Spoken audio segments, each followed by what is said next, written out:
믿음 생활을 할 때 막연히 하나님께서 이루어 주시겠지 이런 생각을 할 때가 있습니다. 막연하게 되겠지. 그리고 또 이게 아주 좋은 생각이다. 이게 긍정적인 생각이니까 참 좋은 거다. 그래서 막연하게 생각하는 거를 하나님의 뜻에 따르는 것처럼 우리가 생각을 할 때가 있습니다. 특별한 근거, 특별한 이유가 없습니다. 그렇지만 그저 그렇게 될 것을 기대하면서 이런 것이 믿음이 아닌가, 이런 게 믿음의 생활 아닌가, 하나님이 해주시겠지, 하나님이 이루어주시겠지, 이렇게 생각을 하게 됩니다. 여기 프랑크푸르트 괴테 대학의 교수님이시기도 하셨죠. 아도르노라는 사람은 인류의 모든 역사는 탈마술화다, 그렇게 이야기를 했습니다. 마술에서 벗어나는 것이 인류의 역사다. 모든 면에 있어서 마술적인 힘으로부터 벗어나는 것이 그게 역사다, 이렇게 이야기를 해줬습니다. 여러분, 오늘 본문의 말씀도 보시게 되면 그 배경이 빌립이 사마리아에서 말씀을 전하는데 거기에 시몬이라고 하는 마술사가 있었습니다. 그런데 빌립이 말씀을 전하기 전에는 그 사마리아에 있는 사람들이 빌립이 하는 마술에 전부 다 놀라는 거예요. 전부 다 놀라서 다 시몬을 따라다녔습니다. 마술적인 힘 때문에. 그런데 빌립이 와서 병자도 고치고 놀라운 하나님의 복음의 역사를 이루게 되니까 마술사 시몬도 같이 놀라는 거예요. 마술을 하던 그 사람이 놀라는 거예요. 그래서 그도 세례를 받고 빌립의 뒤를 쫓아다니기 시작합니다. 여러분, 마술의 힘은 곳곳에 있습니다. 곳곳에 마술적인 힘이 있어요. 이 마술적인 힘은 사람들로 하여금 무기력하게 만들어요. 자연의 힘에 압도당하면서 마술의 힘에 의지하는 사람들은 그 자연 때문에 깜짝깜짝 놀랍니다. 빌립이 사마리아 성에서 말씀을 전할 때 마술사 시몬이 했던 중요한 것 중에 하나는 사람들을 놀라게 하는 거예요. 사람들을 놀라게 합니다. 뭔가 사람들을 깜짝 놀라게 하면 굉장한 힘이 있다라고 생각하고 그 뒤를 따라다니기 시작하는 거죠. 근데 대부분 사람들이 뭐에 놀라냐? 자연의 힘에 놀라거든요. 만약 예를 들어서 풍랑이 아주 심한 바다에서 살아남았다. 그러면 그 살아남은 걸 가지고 자연에 대해서 깜짝 놀랍니다. 반대로 자연의 놀라운 그 풍랑의 힘 앞에서 굴복하게 될 때, 그래서 사람들이 배 타고 오다가 다 빠져 죽는 이런 참혹한 일이 벌어졌을 때에도 사람들은 그 자연의 힘에 깜짝 놀랍니다. 그래서 사람들은 그 자연의 힘과 자신을 일치시키려고 해요. 그 자연의 힘과 자신의 능력을 일치시켜서 자기가 그 자연의 힘을 미리 아는 것처럼 행세하려고 합니다. 그래서 미리 예측을 해줘요. 이런 일이 있을 거다라고 말해주는 거예요. 그래서 점 보러 다니는 거예요. 그래서 점치러 다니는 겁니다. 그런데 이 점을 보고 마치 자연의 힘이나 거스를 수 없는 일을 미리 예측해주는 것들을 통해 사람들을 깜짝깜짝 놀라게 해주는 이 모든 우상적인 힘이, 이 마술의 힘이 여러분 어디에서 가장 위험하냐? 틀리면 틀린 걸 인정을 안 한다는 거예요. 그리고 맞출 때까지 계속 반복하게 하는 거예요. 점이 그렇습니다. 맞을 때까지 계속 점 봐야 돼요. 그래서 한 번 맞으면 그 맞은 점을 가지고 사람의 마음을 깜짝 놀라게 하는 거예요. 그래서 이 마술적인 힘들은 사람의 눈속임이기도 하면서 고집스럽습니다. 아주 고집스러워요. 막연하게 끝까지 가려고 해요. 그래서 일단 한 번이라도 걸려들어서 깜짝 놀라면 그 사람의 영혼을 사로잡을 수가 있는 거예요. 막연한 고집, 마술과 어떤 면에서 일치하냐? 여러분, 사울 왕을 아실 거예요. 사울 왕은 막연히 자기가 전쟁을 해서 이겨야 된다고 생각을 하는 거예요. 막연히 하나님이 나를 도와주셔야 된다고 생각하는 거예요. 하나님이 나를 막연히 도와주셔야 돼요. 일단은 하나님이 나를 도와주시게 되어 있는 거예요. 그렇게 막연히 생각을 하고 그게 이루어지지 않으면 될 때까지 하는 거예요. 될 때까지 고집스럽게. 그거를 사무엘이 사울 왕에게 뭐라고 이야기합니까? 너가 하는 거는 지금 믿음이 아니야. 너가 하는 거는 지금 믿음이 아니고 점치는 거다. 하나님의 뜻을 점치고 있어. 점치듯이 하는 거야. 될 때까지 한다고. 그런 삶에는 십자가가 보이지 않아요. 십자가는 인정하는 거예요. 십자가는 받아들이고 참는 거예요. 기다리는 거예요. 하나님의 뜻을 내 뜻과 맞추기 위해서 내가 하나님의 뜻에 굴복하는 거예요. 그런데 사울은 자기 생각이 될 때까지 하겠다는 거죠. 한번 볼까요? 오늘 사무엘상 15장 23절 말씀입니다. 사무엘상 15장 23절 말씀 같이 함께 보시겠습니다. 시작. 이는 거역하는 것은 점치는 죄와 같고 완고한 것은 사신 우상에게 절하는 죄와 같음이라. 왕이 여호와의 말씀을 버렸으므로 여호와께서도 왕을 버려 왕이 되지 못하게 하셨나이다. 여러분, 신앙생활을 하는데 마술사 같은 신앙생활을 하는 경우가 있어요. 교회가 딱 보면 교회가 교회 같지 않고 점치는 곳 같은 교회가 있다는 거예요. 너 반드시 돼, 무조건 돼, 어쨌든 될 거야, 안 되면 또 될 거야, 또 해, 하면 돼, 될 때까지. 거기에 무슨 십자가가 있습니까? 거기에 무슨 예수 그리스도의 순종이 있습니까? 어떻게 그 삶의 변화가 있을 수 있겠습니까? 점치는 것과 고집밖에 남지 않는 거예요.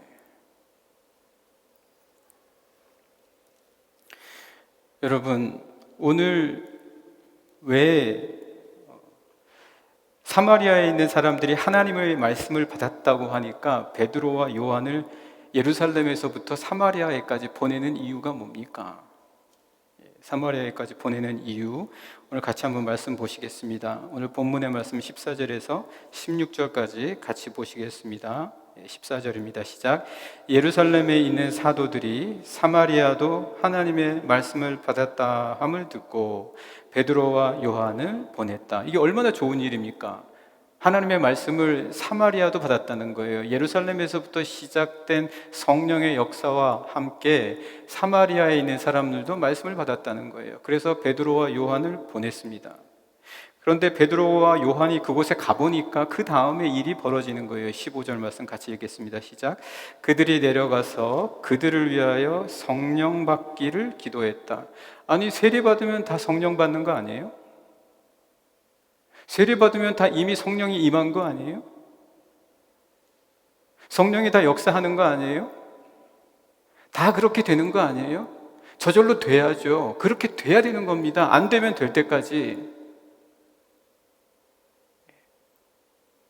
그러나 베드로와 요한은 성령 받기를 기도하고 간구했다는 거예요.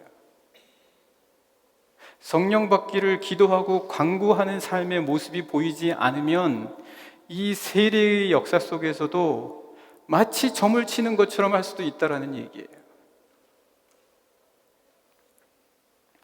그래서 베드로와 요한이 갔을 때 그렇게 많은 사람들이 세례를 받았지만 한 사람도 성령을 받지 못했더라는 거죠. 16절 말씀 같이 읽겠습니다. 시작. 이는 아직 한 사람에게도 성령 내리신 일이 없고 오직 주 예수의 이름으로 세례만 받을 뿐이더라. 여러분, 성령을 바르게 이해하는 것은 성령이 무조건 내게 임해서 내가 이제부터는 앞으로 무조건 잘 될 것이다가 아니라 성령을 통한 세례의 그 순간부터 이제 그 사람은 성령을 구할 줄 알게 되는 거예요. 성령을 구할 줄 알게 되는 겁니다. 그런데 성령을 구하지 않는 거예요. 그리고 막연히 된다라고만 생각을 합니다. 성령에 대한 잘못된 이해다. 성령에 대한 잘못된 이해다. 빌립이 준 세례는 능력이 없습니까? 베드로와 요한이 한 기도만 능력이 있습니까?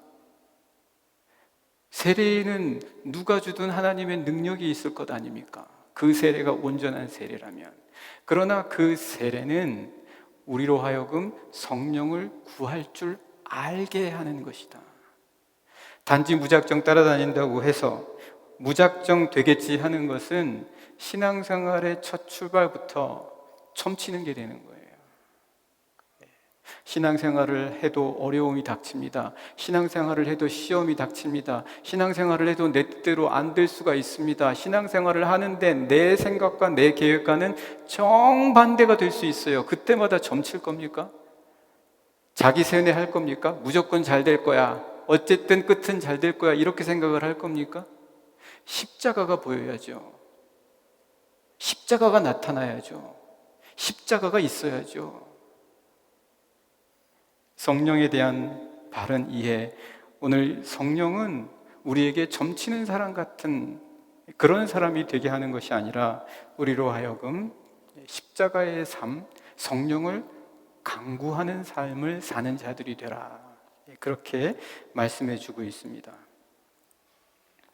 여러분, 베드로와 요한이 그들에게 가서 안수합니다. 그래서 그들은 성령을 받습니다. 성령을 받아요. 베드로와 요한이 갔을 때에 그들이 기도했고 그러자 그들이 성령을 받습니다. 마술사 시몬이 그 모습을 본 거예요. 베드로와 요한이 안수하고 기도를 해주니까 성령을 받는구나. 마술사 시몬이 그거를 보고 두 사도의 안수로 그들이 성령을 받으니까 마술사 시몬이 돈을 주면서 자기도 그 안수의 능력을 사려고 합니다. 여러분, 우리가 신앙생활하는 게 기술 습득하러 오는 게 아니에요. 기술 전수받으러 오는 게 아니에요. 아무리 여기 와가지고 기도의 기술을 배우고 예배의 기술을 배우고 사람들하고 교제의 기술을 누구한테 전수받습니까? 뭘 보고 배울 겁니까? 어떻게 신앙생활하는 게 배우는 겁니까? 본받을 사람 있어요? 제 모습 보고 본받으실 겁니까? 여기 기술 이전 받는 곳 아닙니다. 여기 무슨 양육 잘하는 데 쫓아다닐 거예요? 양육 잘 받고 안 나오는 사람 많습니다. 큰 교회든 작은 교회든. 양육하는 이유는 여러분 훈련시키려고 하는 게 아니에요. 거기에 목적 두시면 안 돼요. 그럼 왜 뭐 하는 겁니까 여기 지금?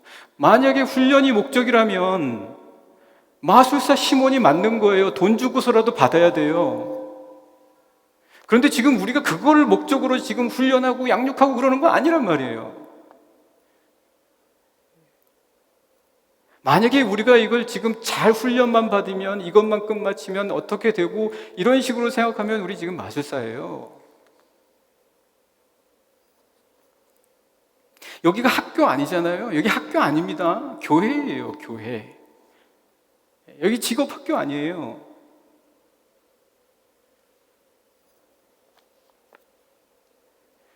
한국에서도 뭐 제자 양육이다 뭐 해가지고 양대 교회들 있잖아요.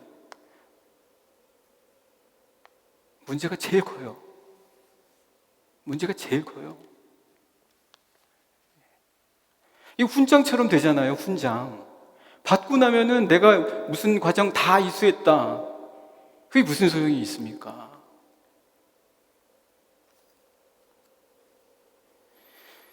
여러분, 이게 지금 마술사 시몬 17절부터 19절 보겠습니다. 17절부터 19절 말씀 같이 읽겠습니다. 17절입니다. 시작.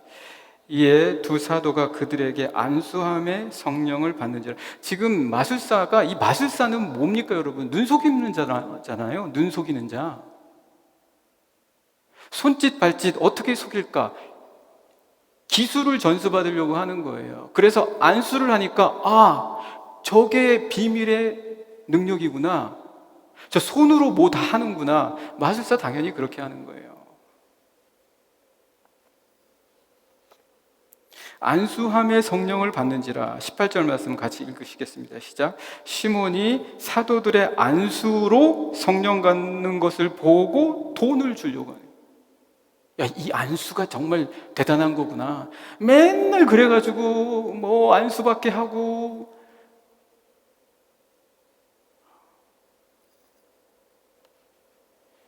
네. 그래서 19절 말씀 한번 읽겠습니다. 19절. 이르되 이 권능을 내게도 주어 누구든지 내가 안수하는 사람은 성령을 받게 하여 줬어. 뭐 안수가 기술입니까? 각도를 몇 도로 하고 손을 내밀 때 어떤 식으로 하면 뭐 주는 그 기술 지금 이수하는 겁니까? 왜 돈을 주고 그걸 배우려고 합니까? 여러분, 지금 안수 받으러 교회 나오신 거예요? 아니잖아요.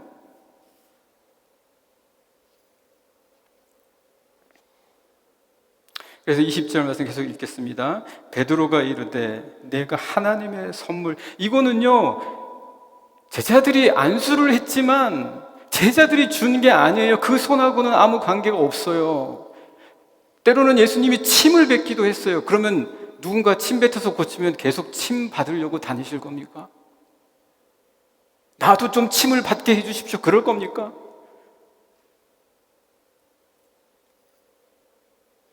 침 때문에, 안수 때문에 이런 게 아니잖아요. 하나님의 선물이잖아요. 예. 그래서 마술사 시몬은 성령을 하나의 기술 혹은 하나의 훈련 정도로 여겼던 거예요. 이거 우리 신앙을 훈련으로 생각하면 절대 안 돼요. 예. 마치 이 과정 이수하고 나면 내가 신앙인으로서 이제 제대로 된다, 이렇게 생각하면 절대 안 돼요.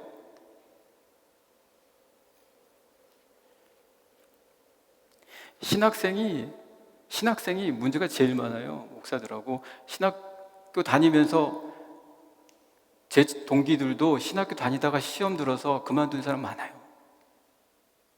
학문이 망치는 거예요. 다른 학문을 얘기하는 게 아니라 신학 중에 망치는 학문들이 있어요. 믿음을 가르치는 자로 왔다가 믿음을 탈탈 털리고 가는 거예요. 여러분, 엘리야 얘기 잘 아시죠? 엘리야 얘기.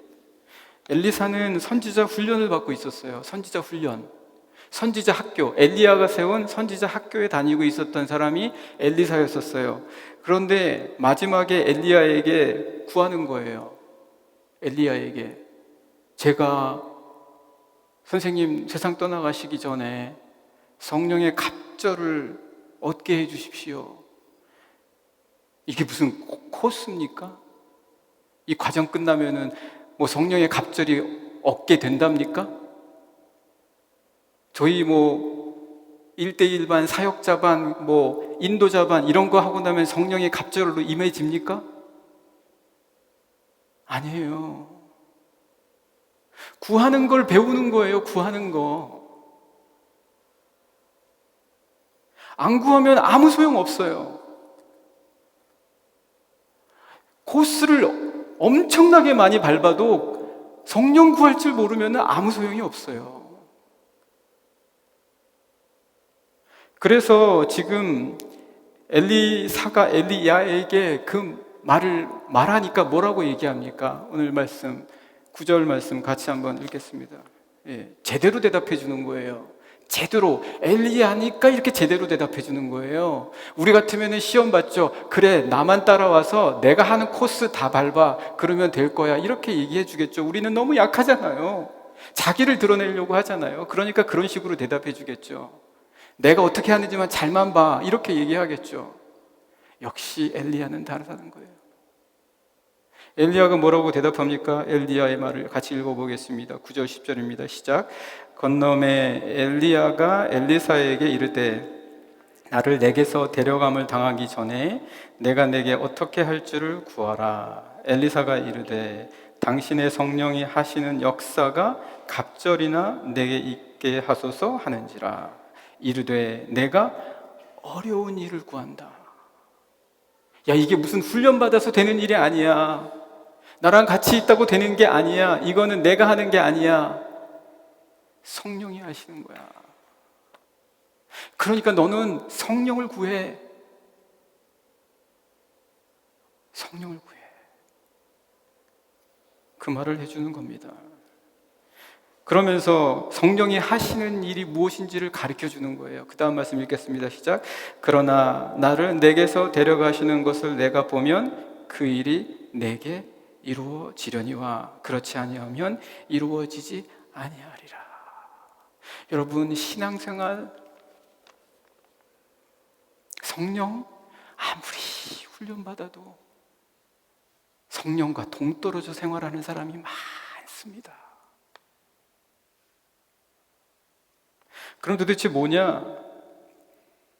성령이 도대체 뭐냐? 기술이나 훈련도 아니고 뭐 이게 도대체 뭐냐? 그러면 성령이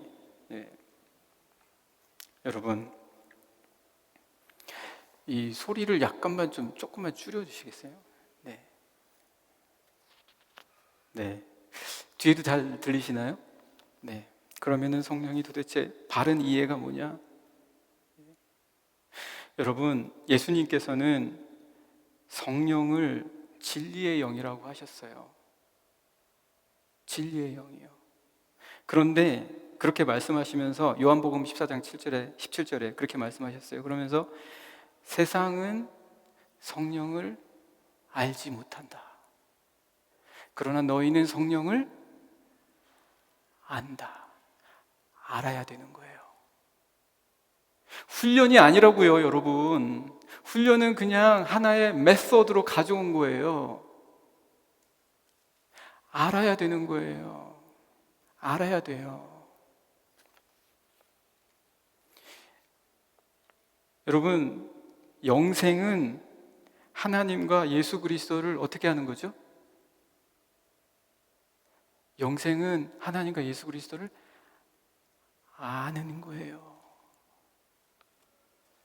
아는 거예요. 내가 평생 내 아내하고 살았는데 아내한테 이런 면이 있는지 몰랐다. 자기 책임이에요. 내가 평생 내 남편하고 살았는데 내 남편에게 이런 면이 있는지 난 몰랐다. 자기 책임이에요. 알아야죠. 알아야죠. 여러분, 호세아 선지자는 우리가 여호와를 힘써 알자. 힘써 알자. 그냥 알지 말고요. 힘써서 알라고요. 힘써서 알도록 하자고요.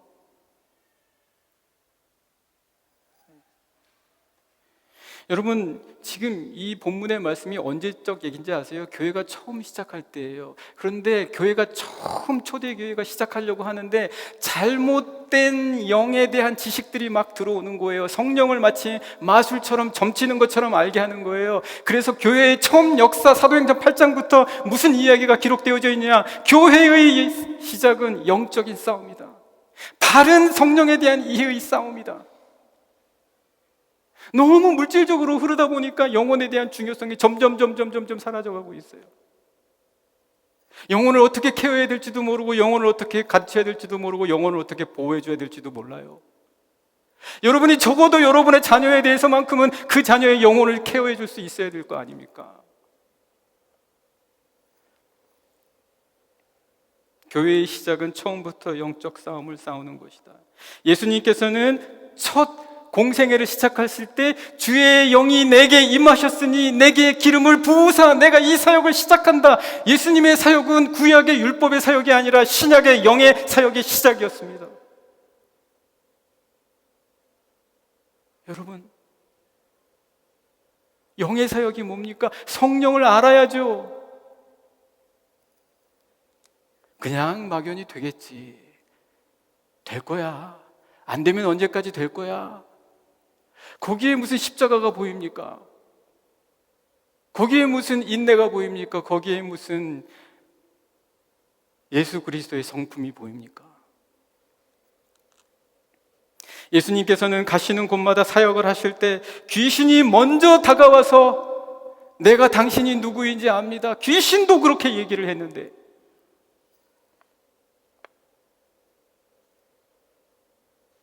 이것은 당연히 무기력하고 고집스러운 우상숭배의 영을 쫓아내며 적극적으로 하나님과 하나님의 영과 관계에 맺으라는 이야기입니다. 그래서 성령은 기술이나 훈련이 아니라 알기 위한 사귐입니다. 사귐이에요. 사귀는 거예요. 여러분, 만약 기술이나 훈련이었다면 마술사 시몬이 맞는 거예요. 우린 틀린 거고요. 여러분, 친구를 어떻게 사깁니까? 친구를 사귀기 위해서는 그에게 밥도 같이 먹고 약속도 해서 극장도 같이 가고 대화도 하고 이야기도 나누고 어려운 일이 있어서 전화를 하면 당장 달려가기도 해야 되잖아요. 예수님과 그렇게 하라는 겁니다. 예수님과 그렇게 하고 있으십니까?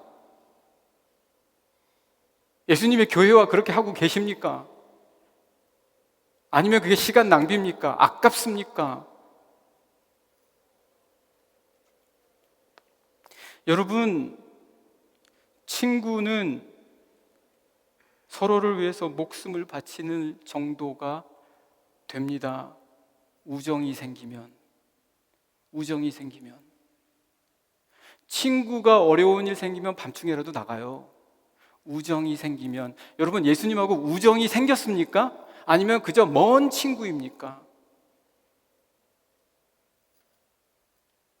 여러분, 서로를 더 깊이 알아가면 알아갈수록 생기게 되는 그 우정은 선물이에요. 선물. 우정이 처음부터 우리 우정 만들자라고 시작되는 게 아니에요. 사귀어야 되는 겁니다.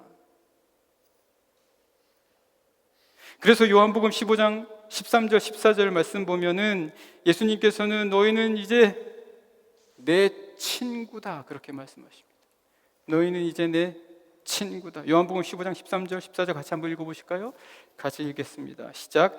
사람이 친구를 위하여 자기 목숨을 버리면 이보다 더 큰 사랑이 없나니 너희는 내가 명하는 대로 행하면 곧 나의 친구다.